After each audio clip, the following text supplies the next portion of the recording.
Aloha fellow traders, your boy Frank and Beans here. Gonna drop some SPX levels on you this evening. Before we jump into those, I just want to take a quick second and say thank you to the people that watched my QQQ level video. First one I did got a lot of positive feedback, some really great questions. I am going to try to answer some of the common questions on this video here. I apologize if I don't answer yours, but you're more than welcome to leave a comment on this video, and I will do my best to answer it if I can. So, without further ado, let's talk about SPX. It's one of my new favorite tickers to trade. Lots of different reasons why I like trading SPX. The tax benefits are definitely a good reason. Just Google that if you have any questions. I'm not a tax person, so I won't answer the why there. But there is a tax break on SPX trades, so something to keep in mind. I do scalp SPX quite a bit, so I have a lot of levels drawn. If you've seen maybe some of my previous Twitter post where I posted kind of a screenshot of what my 1 day and 1 week charts look like, or time frames look like, you'll see that I've been definitely doing it for a little while. I don't have all of those levels on this video. I have pre-charted a few just to save some time above the current underlying, but one of the common questions that I did get was how I choose my levels, and I'm going to go into a little bit more detail on this video. I'm going to go ahead and do real-time levels below the current underlying on SPX, so you guys can see how I choose them. They may not be exactly the same as what you've seen on Twitter, just because those are already on my Webull mobile app. I chart on that quite a bit while I'm sitting on the couch watching TV. But I don't think they need to be exactly to the penny. And if you do them at home or if you do them on your own, I don't think they need to be exactly what mine are. I chart the same way, so I'm confident that they're going to be very similar. I do go back on occasion and just check my levels, even if I'm not trading that ticker or haven't traded that ticker in a while. It's cool to see, to go back and maybe look at the 5 minutes and just see how it interacted throughout the day, and you'll know right away if you're picking the right spots. So let's go ahead and jump into this real quickly. I'm gonna show the levels that I have above the current underlying right now. There you guys go. Again, you can pause the video and add these to your charts. Again, these are just lines. I can't stress enough the importance of having a good trading plan or a good strategy. Once these levels confirm themselves and you start to trust them, it's really good to to develop whatever strategy, whether that be a scalp or a swing or just several day trades, whatever you want to do. It's the world's your oyster here. So let's go ahead and add some levels below the current underlying. As I stated in the first video, what I always do is zoom out to the 1 week chart, and I'm looking for some point in the past where the underlying has passed through those zones, and I'm looking at the candles where there was an obvious reversal, and I'm going to chart off the body, either the top or the bottom of the candle. I don't care about the wicks. I don't chart off those. I think if you have done your levels correctly, you're going to see that those wicks do interact with other levels. But again, it's just because they're historic support and resistance zones, and sometimes throughout the trading day, you're going to get a spike to that area. But I don't care about wicks, and I don't think you should chart your levels off those, just based off of previous experience. So let's go ahead and start adding some levels to this 1 week on SPX. I always like to get the low hanging fruit first. So, again, I'm looking at at areas where there was an obvious reversal, and I'm gonna drop my level in at the top of that wick, or the bottom of the wick, right?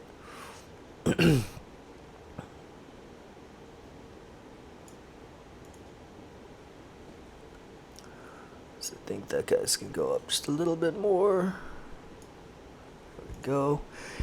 So I'm looking kind of in this area, but then I'm also looking back here to see, and you can see, you know, when I'm drawing my levels in, you know, the obvious reversals are there, but you'll notice a lot of times when you get one of those, you can look in the past, you can see that there's also been, you know, some interaction previously. It may have not created a reversal, but it may have been where, you know, that day's high or low. So it's always good to get, you know, a second confirmation on your charts by just looking at wicks, you know, behind where you're looking at now. So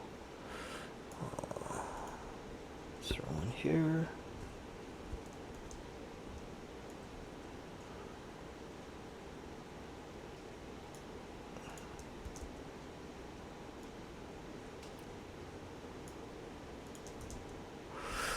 I'm not going to go too low on SPX, you know, just for the sake of time. I could draw lines on these charts forever, and some nights I do. But, you know, for this video, I just want to kind of give you guys an idea of how I'm doing it, what I'm looking for. So, you know, hopefully you guys can start doing this on your own. And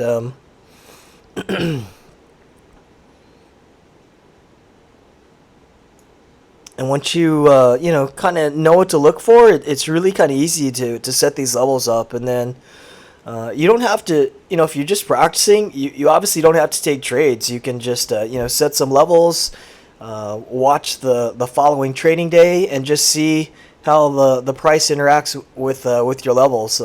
You'll know pretty quickly if you're doing it right or not. And you know, if you're not, then you know, maybe, I don't know, you could just stop trading, I guess. I don't really have a recommendation there.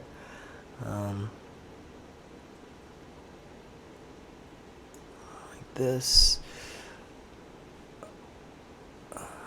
I'm not going to go that low. Let's just stop there for now.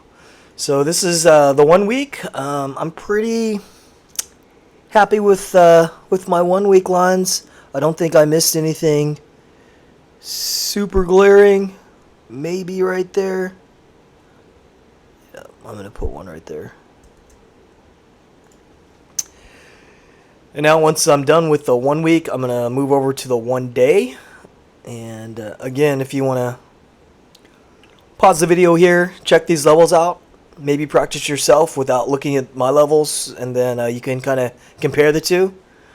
And yeah, you'll have a pretty good idea if you're on the right track or not. So one 1 week is done, so now I've switched over to my 1 day, and I'm just gonna make sure that I didn't miss anything super glaring, and I'm gonna try to maybe get a little bit bigger candles by clicking through, but TradingView, man, hates it when you do this. Or maybe I'm just an idiot, I don't know. But it always bugs out on me. But okay, here we go. So back in our trading zone, I'm looking at the 1 day candles now. And you know, again, I'm just trying to make sure I didn't miss any levels in a little bit tighter time frame here. 1 days is as small as I go, so I do see a couple. There's one right there for sure. You can see right there. And it's also okay. I mean, your 1 week levels aren't going to necessarily cross where the 1 days are, but that's why I do both, just to make sure, you know, I'm not missing anything.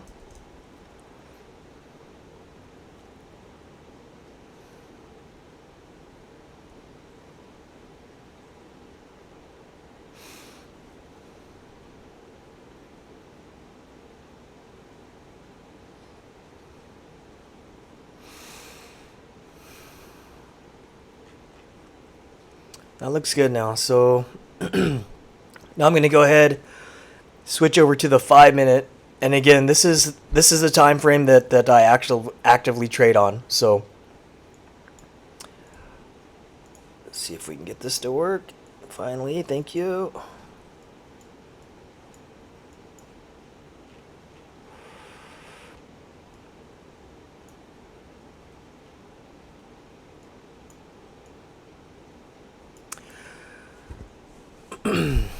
Alright, so I'll show the complete level tree at the end of this video here, but another common question that I did see was, how I choose my strike, how I choose, a call or a put, and, choosing calls, which direction you think it's going to go really kind of comes down to, your own conviction, your own DD. The point of these videos aren't, to take you guys by the hand and say, hey, here's the strike. This is the expiration that you pick. Those are things that you need to be able to do yourself. If you're using your own money, then those are the big boy decisions or big girl decisions that you need to be making on your own. I will say that levels really dictate my strikes, and the time of day or the time of week dictates my expirations. In the current environment, it's good to be in and out the same day, or at least that's how I've been playing it. I've been going to cash almost every day, with the exception of a few positions that I think I've discussed on Twitter a little bit. But when I'm day trading or when I'm scalping, I'm in and out same day, beginning of the day. Looking at 0 or 1 DTEs. End of the day, I'm probably looking at the next day or the day after that, just so I don't get that theta burn. But the levels are gonna, really kind of tell you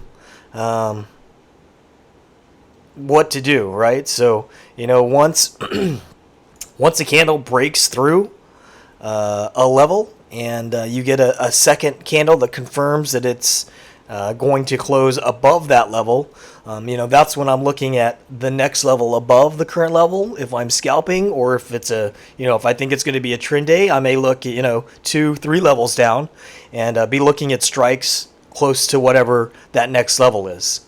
Okay. Depending on how you play and your port size, all that good stuff, those are all factors. So again, I'm not going to tell you how to trade, but it's important to know, obviously, the time of day, the day of the week, so you can make sure that you're picking the best contracts to give you the greatest chance for a positive gain.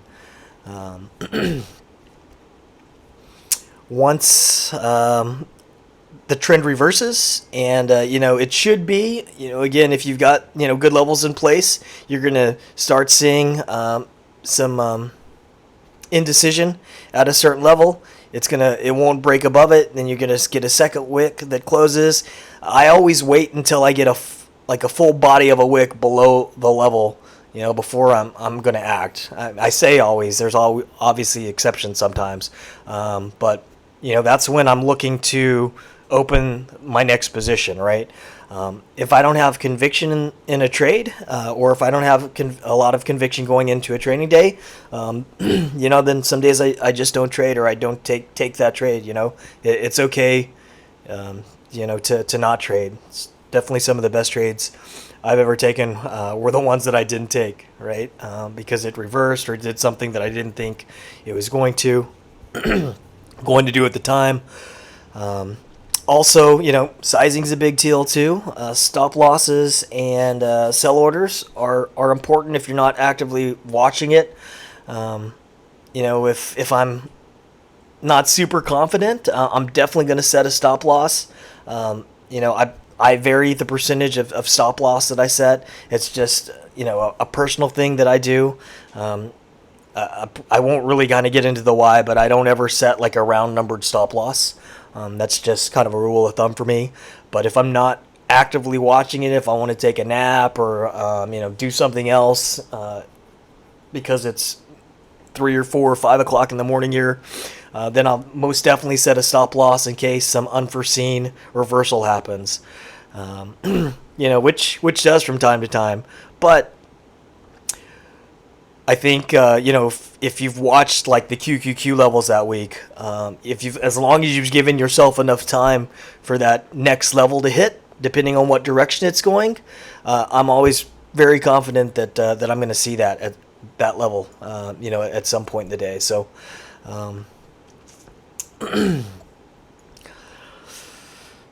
I think that's kind of it in a nutshell. Again, I'm still trying to get comfortable on this microphone. I'm not even going to tell you guys how many times I tried to, or I've recorded this tonight. It's embarrassing. But let me end this with the levels that I have on SPX so you guys can see those. There we go. Get them all on the screen there. This week should be fun. OPEX week, always a good chance of some volatility for OPEX. There's also some big reports coming out of the Fed. It seems like it's been that way, man, for the last couple months. It seems like the Fed speaks. Oh, didn't they speak last week? It's crazy, but these are kind of crazy times we're in right now. So it's just important to be smart. Have a plan when you guys are going in and taking trades. If you're not super confident, just don't take it. I'm going to be watching 3 tickers this week. It's pretty obvious which ones those are. I won't get into a ton of detail here, but I'm sure you'll see me talk about them on Twitter. Outside of that, I really don't know how to end these still. So I guess I'm just going to say bye again.